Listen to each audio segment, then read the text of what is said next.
Valeu! Cezinha, valeu! A estreia foi mais ou menos. Valeu! Olha só, hoje é dia 2 de setembro de 2016. Mais uma vez, o inusitado programa Pulando a Cerca. Não tem pauta, não tem roteiro, nem censura. É como a vida. Pulando a cerca por quê? Pular a cerca por cima, pelo meio, por baixo, porque o outro lado a gente encerra. O outro lado tem educação, saúde, não tem corrupção, justiça, democracia.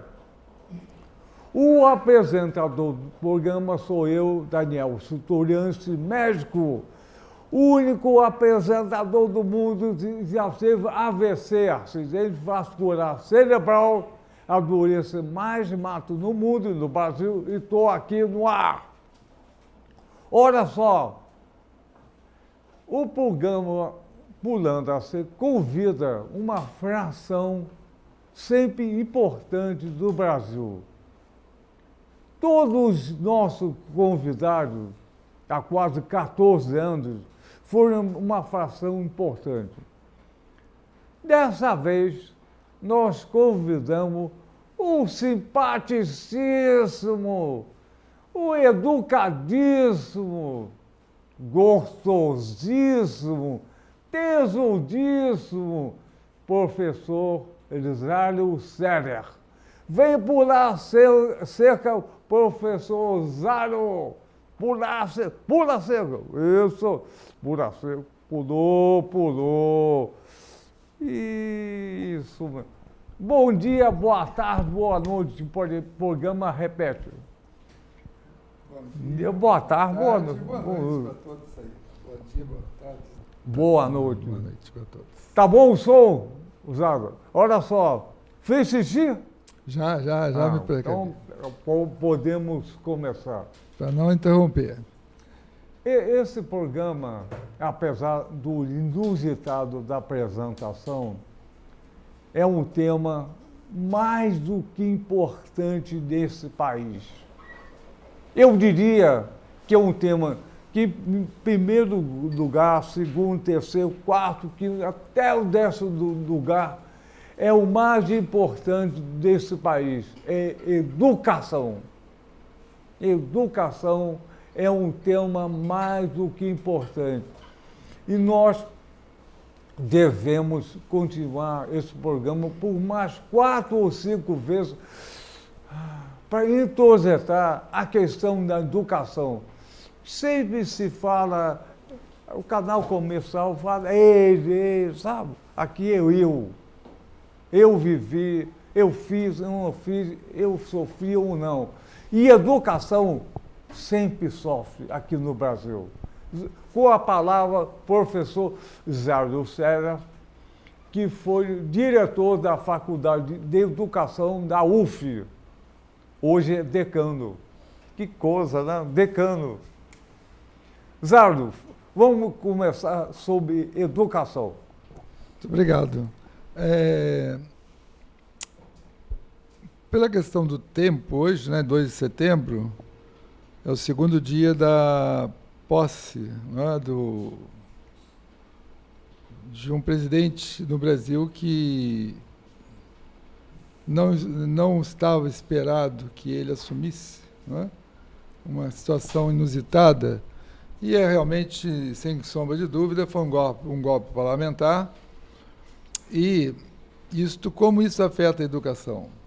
Primeiro porque ele nomeou como ministro alguém que não é da área, um estranho à área de educação.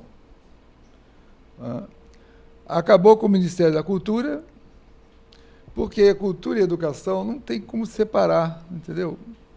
É como estudar línguas sem conhecer a cultura de um país. É que muitos cursos fazem, inclusive cursos particulares. Chamam-se isso de educação, mas tem outro nome para isso. Enfim, terminou o Ministério da Cultura, houve uma grande resistência, o Ministério da Cultura foi recriado com verba inferior, inclusive, não é? Há cortes graves e drásticos na área de educação já nesse governo.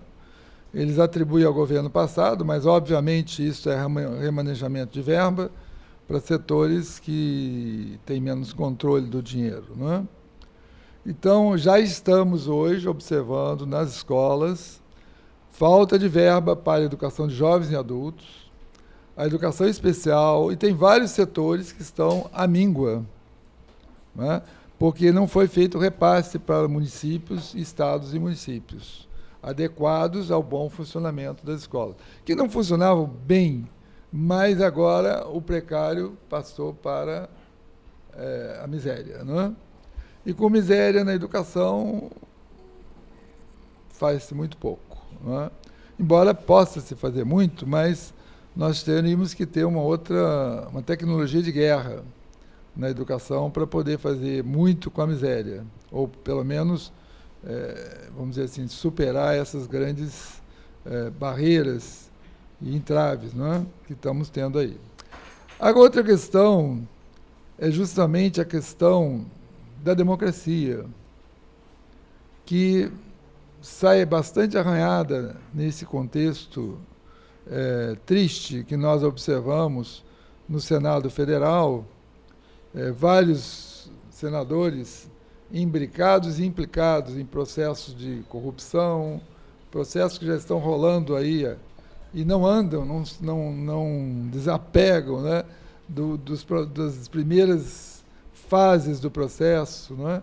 O próprio presidente do Senado, Renan Calheiros, é um deles, e tantos outros ali.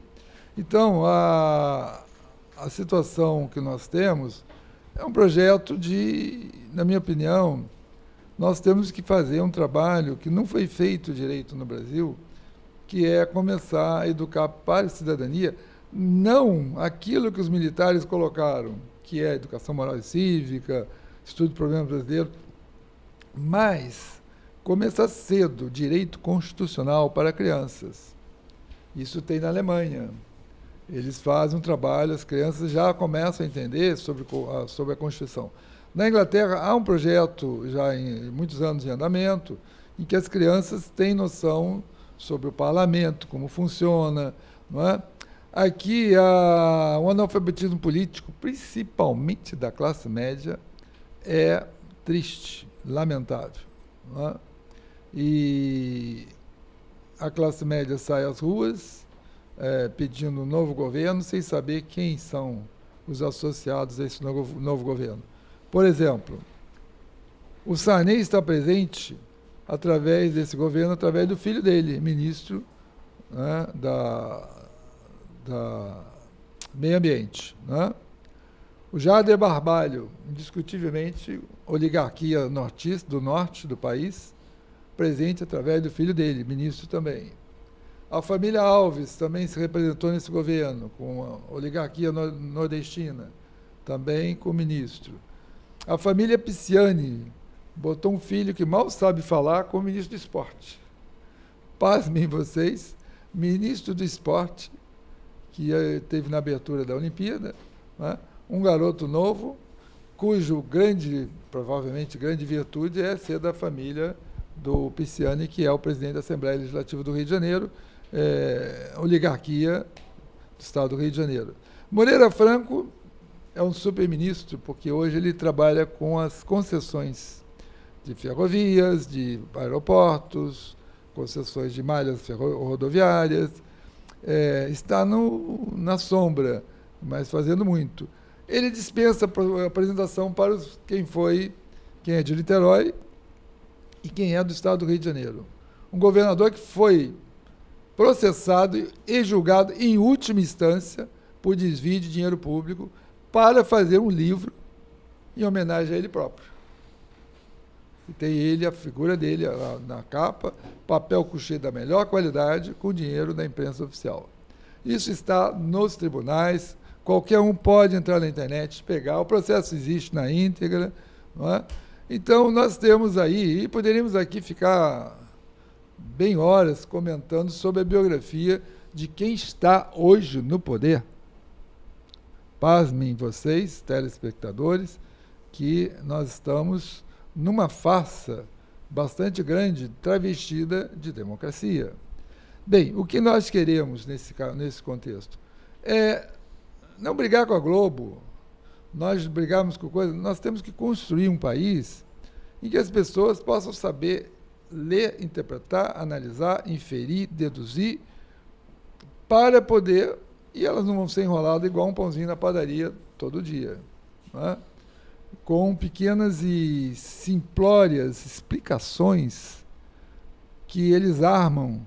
Por exemplo, didaticamente os ministros dizem o seguinte: a economia de um país é igual à economia de uma família. Nada mais falso do que isso. A família não emite dinheiro, não emite papéis. O governo está emitindo papéis agora para o ano 2037. Quem é daqui que pode fazer um empréstimo para pagar e começar a pagar em 2037? Quem é que tem condições de fazer uma coisa dessa? Então, são empréstimos que estão endividando as gerações futuras. E as pessoas não sabem disso. Agora, que família que tem condições de comprar um apartamento, uma casa, qualquer que seja o bem, ou qualquer outra coisa, para fazer um investimento, pequeno negócio, abrir uma pizzaria no bairro e tal, quem tem condições de fazer alguma coisa que vai pagar em 2037? Então, é muito diferente a dinâmica econômica de um país e a dinâmica econômica de uma família. Não há muito pouco paralelo. E é uma forma de enganar o povo, claro. O povo diz, não pode gastar mais do que ganha. Ora, investimentos futuros, como foram feitos vários nos governos passados, elas resultaram em mais universidades, mais escolas técnicas. É gasto, mas que terá retorno na educação, como você falou. Educação é a espinha dorsal de qualquer sociedade séria, não é? Falando de sociedade séria, nós teríamos que construir vários referenciais de qualidade. Eu, infelizmente, não fui ainda à Colômbia. Nós temos no Brasil o hábito de ficar, como dizem os deputados, fui a Nova York, né? Nova York. Nova York, Londres, Paris. Temos um deslumbre com o primeiro mundo muito acima do que deveríamos ter. Nós temos exemplo de qualidade ao nosso quintal, nossos vizinhos aqui, não é? Então, a Colômbia tem um projeto que, infelizmente, eu não conheço pessoalmente, mas bastante de visita pela internet e referências de literatura. Bem, a minha esposa voltou da Colômbia, que é professora da Faculdade de Educação também, professora titular, e ela esteve na Colômbia para dar um curso e lá aproveitou para visitar vários projetos de grande impacto cultural e educacional. Um deles eu gostaria de ressaltar, que se chama Parque Bibliotecas. Aqui no Brasil, inspirado nas parques bibliotecas colombianas, nasceram 4 parques bibliotecas, só que aqui no Brasil chama-se Biblioteca Parque. O nome pode não fazer muita diferença, mas nós vamos discutir esse assunto. Bom, o que é uma parque biblioteca? É um parque em que a biblioteca se insere como a principal o equipamento, mas ele quebra aquela sisudez da biblioteca, os livros em estantes altas, inacessíveis, livros sem aquele apelo para convidar a leitura. Então, a concepção da Parque Biblioteca começou não como um improviso, como infelizmente aqui no Brasil se faz, não é? Vamos adaptar esse prédio para um hospital, vamos adaptar esse prédio para uma escola, vamos adaptar esse prédio para uma biblioteca. Fez-se um projeto completo, projeto arquitetônico belíssimo, são projetos belíssimos, com prêmios internacionais, e não por causa dos prêmios somente, mas são realmente, vamos dizer assim, equipamentos arquitetônicos belíssimos, que compõem, não é, um contexto dentro de comunidades bastante ferradas do ponto de vista econômico. Não é? Então, por exemplo, ela esteve lá em Medellín, foi lugar de cartel, não é cartel de droga, é ainda, né? Em Medellín, eles botaram uma rede de biblioteca, não é uma biblioteca, uma rede de biblioteca, nas periferias. Tanto é que, no início, ela falou assim, eu não estou encontrando biblioteca nenhuma. Eu falei, não é para encontrar no centro. As bibliotecas estão na periferia por decisão política, porque é onde ali se faz a cabeça do jovem, da criança, para o resto da vida. Então, botaram, assim, na periferia da periferia. Então, são 15 quilômetros da cidade, né? Área de encostas, né? Ferrada. Mas não botaram assim, vamos botar lá, os pobres, botam lá Fizeram dos melhores prédios, que se vocês transplantarem para qualquer cidade grande do mundo, Paris, Nova York, Londres, Frankfurt, Munique, estaria perfeitamente dentro dos padrões de qualidade da construção e estética. Bem, é todo um ambiente que tem água, tem grama, tem arborizado, é um ambiente que tem vida e tem, como eles falam, banda ancha. Banda ancha é banda larga, que é para a população, sim, ter acesso à internet, poder, por exemplo, assistir um programa como esse, não é? Pela internet, poder ter acesso a outros bens culturais que só a elite tem. Não é? Então, a banda larga ali permite que alguém consulte a internet com qualidade, e não somente aquelas bandas largas que mais parece a coisa mais estreita que se conhece por aí. E chama-se de banda larga, vende-se com banda larga, e banda larga não é. Bem, tem jogos, quadros, exposições, tem ambiente para as crianças se divertirem e curtirem, para ser, como eu diria, um programa de família também. Não é? E quem é que vai lá? Está na comunidade. Não é? Aqui no Brasil fizeram 4 aqui no Rio. Uma, a principal, na Avenida Presidente Vargas, que era a Biblioteca Estadual, foi reformada, mas ali não tem um ambiente de parque, é só o prédio reformado. Exatamente.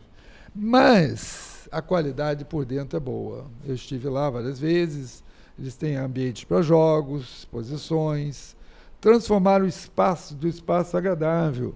E até convido os telespectadores que moram no estado do Rio, ou quem sabe de outro lugar do Brasil, vale a pena ver um turismo cultural. E aproveitar, tem outros também aqui no Rio de Janeiro que poderia se curtir, por exemplo, o Museu recém-inaugurado, o Museu do Amanhã, o Museu de Belas Artes aqui no Rio de Janeiro, e tantos outros, Museu de História, Nacional de História, Museu Histórico Nacional, o Museu Nacional, que fica na Quinta da Boa Vista, e tantas outras. O Rio de Janeiro tem equipamento cultural belíssimo, não é? Museu do Índio. Vou citar uma coisa que pouco é conhecido. Esse tour cultural do Rio tem uma igreja que é pouco conhecida, é a igreja de Santo Antônio, bem no centro da cidade, onde é o do morro antes. Sim, sim. Sobe a escada, é uma coisa maravilhosa. Eu não conheço por dentro. Pois é, eu fui visitar, o único que falava português era eu. Só tinha americano e japonês. Ficavam indígenas. Olha, é tão desumano que eu achei muito mais desumano que a igreja de Ouro Preto. É uma coisa fantástica. Ninguém conhece. O visitante é só estrangeiro. Aqui não tem. No centro da cidade. Você lembrou uma coisa importante, que aqui no Brasil tem uma questão seguinte, falta a formação cultural do nosso povo nas escolas. É verdade. Veja só, no ano passado, foi início desse ano, nós fizemos na Faculdade de Educação uma visita pedagógica ao Centro Histórico do Rio. Não fomos à Igreja de Santo Antônio, não. A visita pedagógica prepara os professores para que eles levem os seus alunos entendeu? Para que eles explorem. Eu tive agora na Olimpíada, eu tive com uns visitantes de São Paulo, que aqui vieram, e fomos ao Jardim Botânico. Nosso grupo de brasileiros, eu, minha esposa e mais os visitantes, éramos os únicos brasileiros no Jardim Botânico. Que é uma maravilha. Ali tinham, eu percebi, vários atletas de vários lugares do mundo. Azerbaijão, tinha da Colômbia, franceses, não é? Tinham alemães, japoneses, etc, etc. Você percebia porque alguns foram com os próprios uniformes, né, de atletas, né? E outros eram grupos que estavam acompanhando a Olimpíada. E pela diversidade de línguas, é impressionante, quer dizer, eles estão lá deslumbrados com aquelas, não é? Com a nossa flora, não é? E com a organização que está muito bonito, o Jardim Botânico está um espetáculo mesmo, entendeu? E tinha uma exposição também do Antônio Francisco Lisboa, o Aleijadinho estava lá também. São obras em restauração, né? Se não me falha a memória. Enfim, uma coisa espetacular que nós, infelizmente, aproveitamos pouco, né? Porque nossa escola está focada a preparar para passar em exames. E os exames não trabalham com isso. Você não vai, não é, fazer uma visita cultural e deveria ser atividades, né, enfim. Mas os exames estão focados em uma série de conhecimentos livrescos. Não é? Eu tenho alunos que passam o exame, eu sou professor de química, né? Gabarito química, aí eu no laboratório eu mostro um produto químico. O que é isso? Não sei. O que é isso? E essa reação? Tem a menor ideia. Por que não tem a menor ideia? Porque não aprenderam química, aprenderam fórmulas para passar nos exames. Isso vale para matemática também. Muitos alunos, quando você pega, dá um paquímetro na mão dele, o que é isso? Mede isso sem usar. Faz o cálculo de um volume, por exemplo, botar a cubagem aqui para o ar-condicionado. Não sabe fazer cálculo de volume? Não é? Isso é muito sério, por exemplo, na parte de medicina. Muito tempo atrás, eu fiz um estudo sobre dosagem de medicamentos. Então, tinha medicamentos psiquiátricos que a dosagem chegava a ser mais de 70% a mais do que o recomendado, por causa que era dosado com conta-gotas. Eu aferi o conta-gotas e percebi que o conta-gotas distribuía muito mais produto do que eles indicavam na bula. Então, a população, sem saber medir, elas correm sérios riscos. São medicamentos que têm que ter um certo controle. Então, por que parece que eu estou diversificando muito e abrangendo, mas a educação envolve todos os setores da sociedade. Não é? Eu não posso acreditar que eu estou dando um medicamento psiquiátrico para um filho se eu não sei se aquela dosagem está correta. Mas tem na bula e tem a prescrição. Sim, mas o conta-gotas, ele tem uma abertura maior do que deveria ter feito. Ela não foi aferido. Então, são coisas que... Teve uma época, teve um problema de cólera aqui no Rio de Janeiro, muitos anos atrás, aí dizia assim, bom, para tratar a sua caixa d'água, você usa tantas colheres de sopa. Bom, eu pedi para os alunos trazerem as colheres de sopa de casa. E nós começamos a medir a colher de sopa. Uma não bate com a outra. Aí uma menina trouxe uma colher de sopa lá de um faqueiro dos Estados Unidos. Essa era a única que dava os 20 ml, que era preceituado.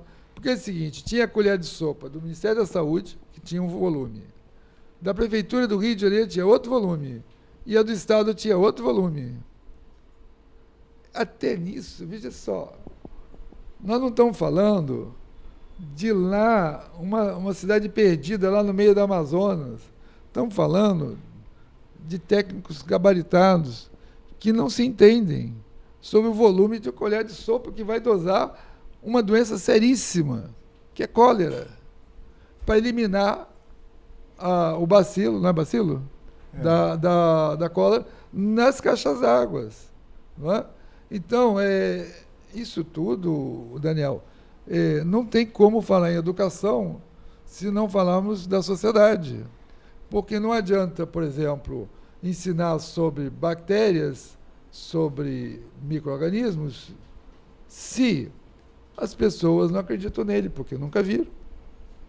Eu puxo o microscópio, hoje tem um microscópio digital, que carrega quase no bolso, um pouco maior. Está custando $15 na China.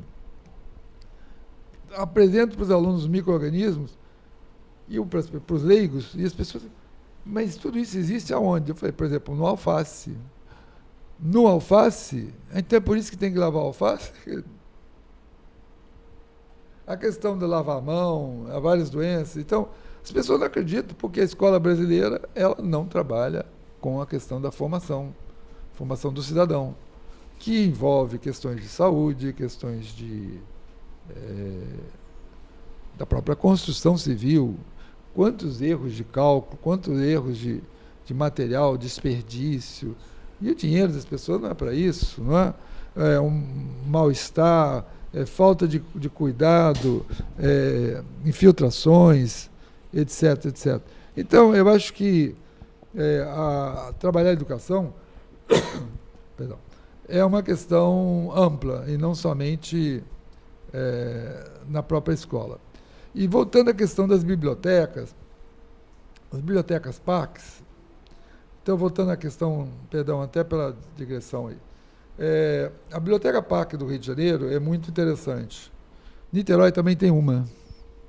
E eu levei minha neta, na época estava com 4 anos, 3 para 4 anos, e ela adorou a biblioteca. Ali, ela me pediu, vovô, me leva naquele lugar bonito que você me levou. Olha, alguém falar isso de uma biblioteca é a glória, deu. Um lugar bonito, que ela tinha jogos, ela tinha livrinhos interativos, livros na altura dela própria, não é? Então, é um lugar convidativo. O setor infantil é uma área bem grande. Localiza a biblioteca em Niterói. A biblioteca de Niterói parque, que chama Biblioteca Parque, né? Ela fica na principal rua, quer dizer, faceando a principal rua da cidade, que é Amaral Peixoto, que sai na frente das barcas. Referencial à barca que vem do Rio de Janeiro, não é? Quem vem do Rio, barca que chega de Niterói, fica aí mais ou menos 1 quilômetro das barcas, dá para ir uma caminhadinha boa. E fica na Praça da República. É uma biblioteca antiga que foi reformulada durante anos e transformou-se num lugar extremamente agradável. Ela chama-se Biblioteca Parque porque se inspirou na da Colômbia também. É uma biblioteca que tem multimeios, como as outras todas têm, não é? Tem livros impressos, tem audiolivros para cegos, pessoas com baixa visão, ou quem quiser ouvir um livro e não ler. Tem livros em braille, tem acesso de computador para cegos. Então, essa é a questão. A proposta não é somente ser um lugar agradável, é um lugar de inclusão com I maiúsculo. É um I bem grande, que é o que deveria ser toda a sociedade, inclusiva e não exclusiva. Não é? Então, a biblioteca tem, além do mais, tem um setor de hemeroteca, que tem jornais e revistas com poltronas agradáveis ali, para se refestelar e deliciosamente poder ler jornais e revistas. Tem também um setor de computadores para acesso para adultos e jovens. O setor infantil tem computadores próprios, para não haver concorrência e sai fora, fedelho, não é? Aquela história que os jovens falam assim, sai fora, fedelho, que eu cheguei aqui, né? Como é que vai? Rua. Bom, tem também um setor muito bom de literatura, tem a parte de artes, tem a parte de ciência, não é? E tem o setor de história fluminense, muito interessante, de arquivos sobre história fluminense. Então, a Biblioteca Parque de Niterói não é pequena, mas não é grande, mas não é pequena. Para os padrões brasileiros, é uma biblioteca grande. Não é? Bem, fizeram outra na Rocinha e fizeram outra em Manguinhos, dentro do espírito de atender, dentro das comunidades, os equipamentos. E não como fez esses governos que passaram aí, Cabral, Pezão, o PP, manda soldado e não manda mais nada. Que isso? Entendeu? Brincadeira, isso é para conter as comunidades nos seus lugares sem qualquer condições de qualidade de vida. Não é? Então, o contraponto da Colômbia, e é uma vergonha os brasileiros falarem em Colômbia, né? É porque a elite brasileira ela não tem boa formação cultural, não é? Então, ela tem limitações severas, e aí complica, porque não se enriquece com aquilo que é de qualidade, não é? Então, as bibliotecas parques da Colômbia, elas vão muito além do que temos aqui no Brasil. Mas isso que temos aqui no Brasil, eles deveriam ser replicados em todos os estados. Isso não é só do estado do Rio, não. Tinha que ser São Paulo, Minas, etc., o Rio Grande do Norte, enfim, todos os estados e todas as cidades, porque sem isso não tem acesso à cultura. E sem acesso à cultura, nós estamos condenando uma grande parcela da sociedade a não ter condições alguma de fazer o seu próprio caminho cultural. Osano, na minha visão, a escola brasileira prima pela alienação. No início da escola, e a seguir, você colocou bem, é uma decoreba. Vou decorar general, batalha, data, nome. Por quê? E essa alienação é programada. Nada disso acontece por acaso. E essa alienação é programada e torna a população no Brasil totalmente sem cidadania e infeliz. E é uma troca bem pensada pela mídia que coloca a riqueza, a fortuna, o bem-estar pela televisão, o jornal, o rádio, e é um contraponto. E a população vai onde a mídia vai. A escola pública no Brasil, em geral, é feia, é mal feito. O banheiro chega a ser um banheiro de botequim, com todo o respeito ao botequim. A sala são gajes culturais, uma prisão, que o aluno, eu acho que vai lá para comer ou vai para alguma coisa que o pai e a mãe não conseguem, por pobreza, colocar.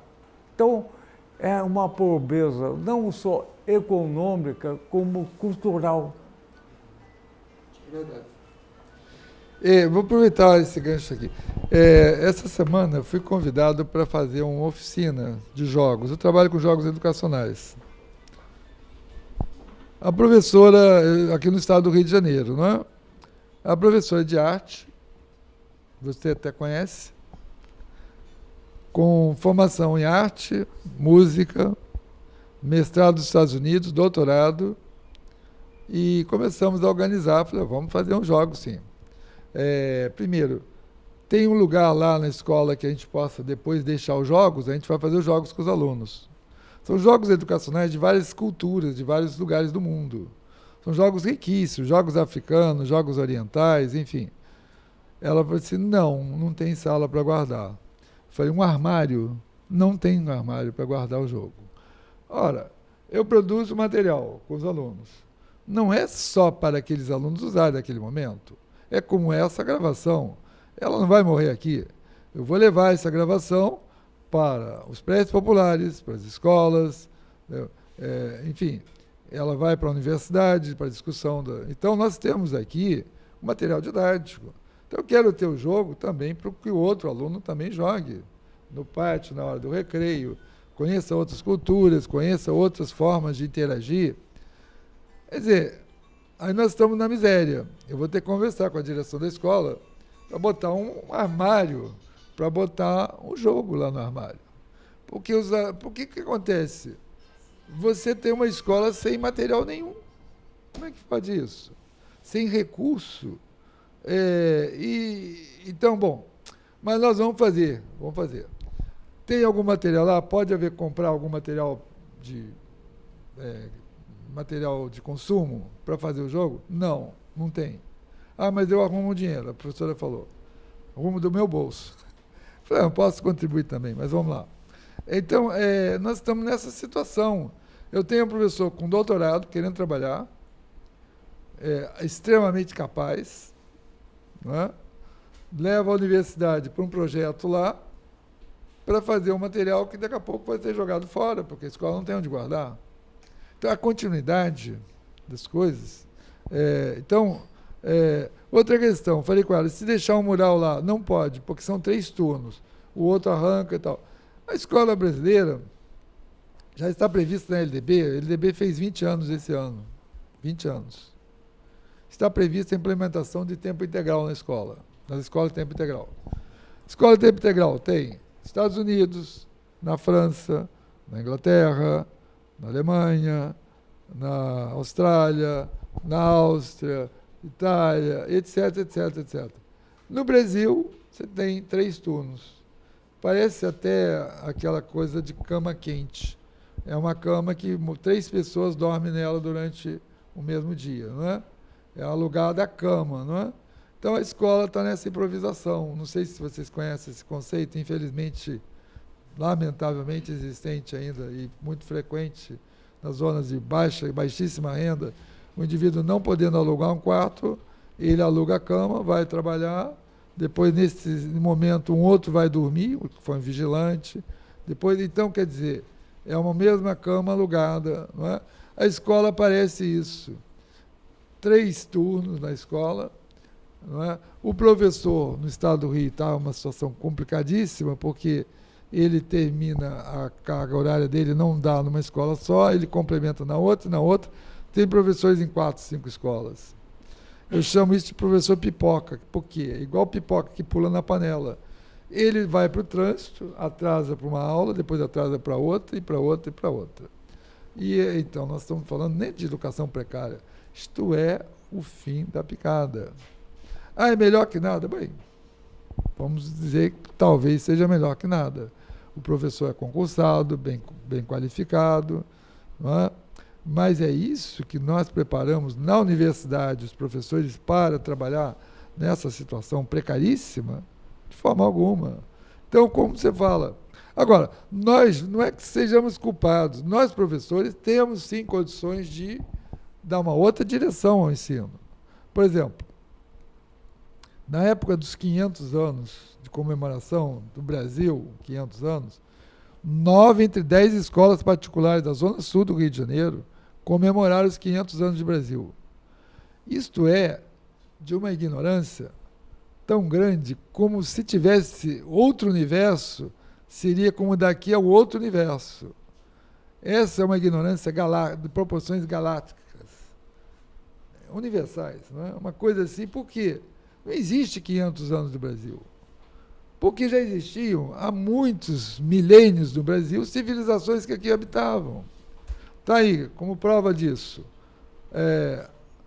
a Serra da Capivara, um dos maiores sítios arqueológicos do mundo, e, lamentavelmente, quem conhece a Serra da Capivara são os alemães, os ingleses, os franceses, de vez em quando algum estadunidense, que infelizmente os Estados Unidos não prima pela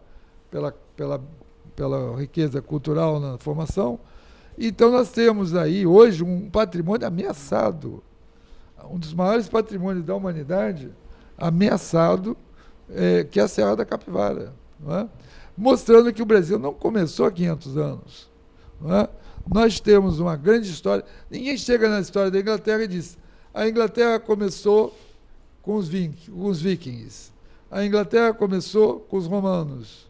Não. Você vai pegar na história da Inglaterra, nos museus, você vai pegar desde os homens da caverna, que ali habitaram.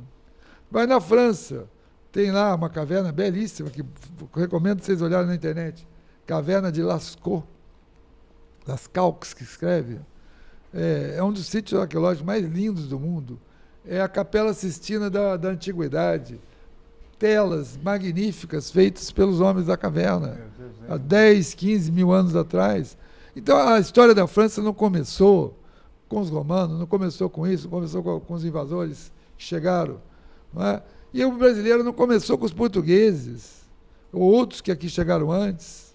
Isso é de uma ignorância incrível, perpetuada na escola por essas baboseiras.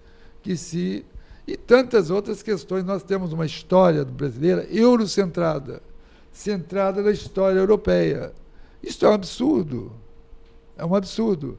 É a história brasileira contada pelo europeu que nós engolimos, porque os primeiros livros de história foram adaptados. Não é? Então, há toda uma história de que a civilização começou com a Grécia, aonde se já existia o Egito há muitos... Egito é África. As pessoas têm vergonha da origem africana. Egito é África. E muito, muito antes da Grécia, apareceu o Egito. Mas já existia o Egito. Os gregos, os geômetras gregos, aprenderam com os geômetras egípcios. Claro que foram. Não nasceu ali a geometria na Grécia. Não nasceu... Então, enfim, nós poderíamos ficar horas aí. Essas baboseiras estão inseridas na nossa sociedade como um todo. Inclusive, a história do Brasil é uma história de fantasia, né? Mas vamos terminar o programa, que vai continuar mais 4 vezes, dizendo o seguinte: o que você falou, dá para quebrar o galho mesmo, o professor atrasado que não... Então, a educação do Brasil é para quebrar o galho. E o galho muito fraquinho, muito ruim, para quebrar o galho. E finalizando, da escola mais primária à universidade, hoje no Brasil, a matéria principal é o lucro. O modelo capitalista abarcou tudo, é o lucro. A formação é por ter lucro. O que você quer ser? Rico. Não é? Então, Zauro, vamos continuar mais 4 vezes pulando a cerca. Talvez seja a grande maneira de avançar a educação no Brasil, pulando a cerca. Com certeza. Então vou terminar cantando 1, 2, 3, pulando na cerca, outra vez. 1, 2, 3, pulando na cerca, mais uma vez, com educação. Valeu! Muito obrigado.